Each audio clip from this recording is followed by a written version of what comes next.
Whatever the dream, it's yours, not mine.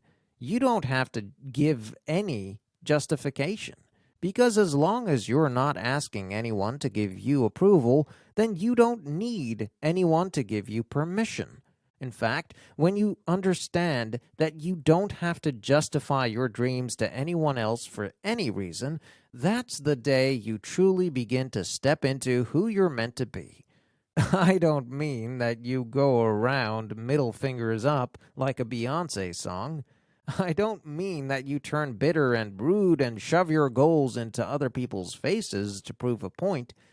I mean that you focus in on the dream you have. You do the work, you put in the hours, and you stop feeling guilty about it. Sadly, most people will go through their entire lives never experiencing that at all. Women especially are so brutal on themselves, and they often talk themselves out of their own dreams before they even attempt them. This is a travesty. There is so much untapped potential inside people who are too afraid to give themselves a chance.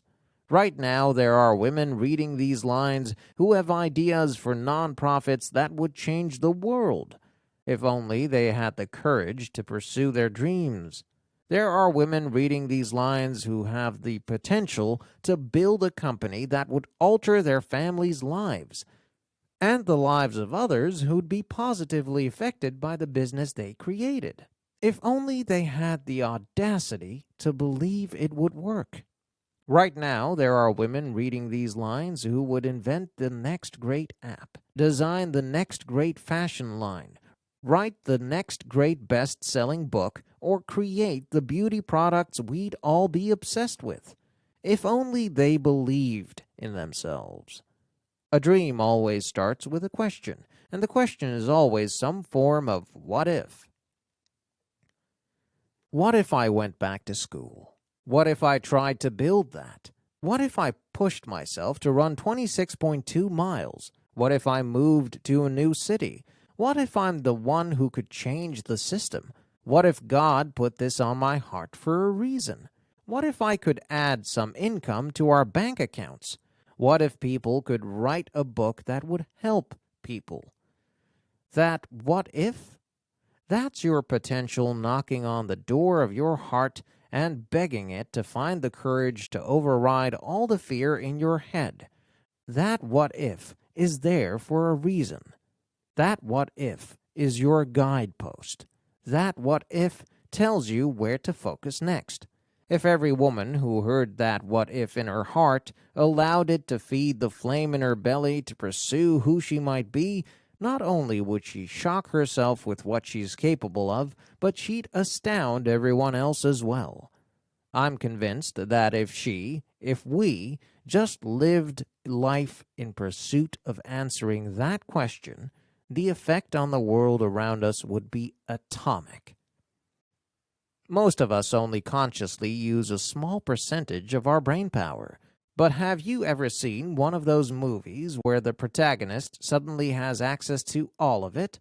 They take a pill or get trained by a secret government agency, and all of a sudden they can bend metal with their minds and solve the world's poverty crisis in just a few hours because they're using their full potential. I'm convinced that many women in this world of ours are like Peter Parker, pre-radioactive spider bite. They're operating at a fraction of their potential because they haven't encountered a catalyst strong enough to unlock it. Only a small part of our population is encouraged to believe in themselves and their potential from childhood on. People raised with advantages tend to see more possibilities. People who were taught self-worth from a young age are more likely to believe in their capabilities as adults. People with more resources usually perceive a goal as more easily achieved than those who have less. But what if you weren't raised to believe in yourself? What if you didn't have advantages or many resources? How likely would you be to believe you're capable of so much more? How likely would you be to stick with your goal when you get knocked off course? But what if you did stick with it? What if you did believe? And not only you, but what if all sorts of women all over the world made the decision to replace other people's expectations with their own imaginations of who they might be? Can you imagine if 25% more of the world, or 15% more, or even just 5% more women decided to embrace their what if? Can you imagine if they stopped allowing the guilt or shame that comes from not being a certain way or a certain type of woman to squash their potential? Can you imagine the exponential growth we'd see in everything from art to science to technology to literature? Can you imagine how much more joyful and fulfilled those women could be? Can you imagine how their families would be affected? How about the community? How about other women who see their success and are inspired and emboldened by it, and use it as a catalyst to spark change in their own lives? If that sort of revolution were to occur, a revolution of what if, we would change the world. In fact, I believe we can change the world. But first, we've got to stop living in fear of being judged for who we are.